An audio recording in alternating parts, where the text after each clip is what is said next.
అందరికీ నమస్కారం. భగవద్గీత 6వ అధ్యాయం ధ్యాన యోగంలో 22వ శ్లోకం. యం లబ్ధ్వా చాపరం లాభం మన్యతే నాధికం తతః యస్మిన్ స్థితో న దుఃఖేన గురునాపి విచాల్యతే. ఈ బయట ప్రపంచంలో వ్యవహరించేటప్పుడు ప్రతివాడు ఈ పని చేస్తే నాకు లాభమా నష్టమా, ఏ పని చేస్తే ఎక్కువ లాభం వస్తుంది, ఏ పని చేస్తే నష్టం పరిమితం చేసుకోవచ్చు అని లాభ నష్టాల లెక్కలు వేసుకుంటాడు. అటువంటి వారి మనస్తత్వం అనుసరించే ఈ శ్లోకం చెప్పబడింది.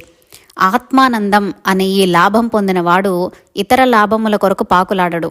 ఇదే సర్వోత్తమమైన లాభం అని తెలుసుకుంటాడు. ప్రాపంచిక విషయముల వలన కలిగిన లాభములు కొద్ది కాలంలో నశించిపోతాయి. ఒక్కోసారి ఆ లాభాలను అనుభవించడానికి మనం ఈ లోకంలో కూడా ఉండం. కానీ ఈ లాభము ఇహలోకంలోనే కాదు, పరలోకంలో కూడా మనకు పరమశాంతిని చేకూరుస్తుంది.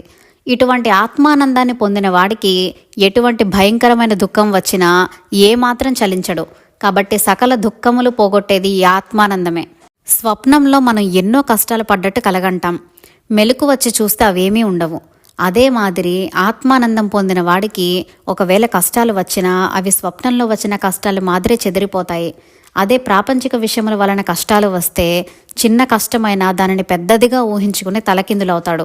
కానీ ఒకసారి ఆత్మానందం అనుభవంలోకి వస్తే ఇటువంటి దుఃఖములు ఎన్ని వచ్చినా యోగి అనేవాడు ఏమాత్రం చలించడు. అతని బుద్ధి మనసు నిశ్చలంగా నిర్మలంగా ఉంటుంది. ఇటువంటి ఆత్మసుఖం కేవలం ధ్యానయోగంతోనే లభిస్తుంది. ఆ స్థితిలో దుఃఖం కానీ పూర్వజన్మ వాసనలు కానీ ఉండవు. సకల దుఃఖ నివారణి ఆత్మానందం.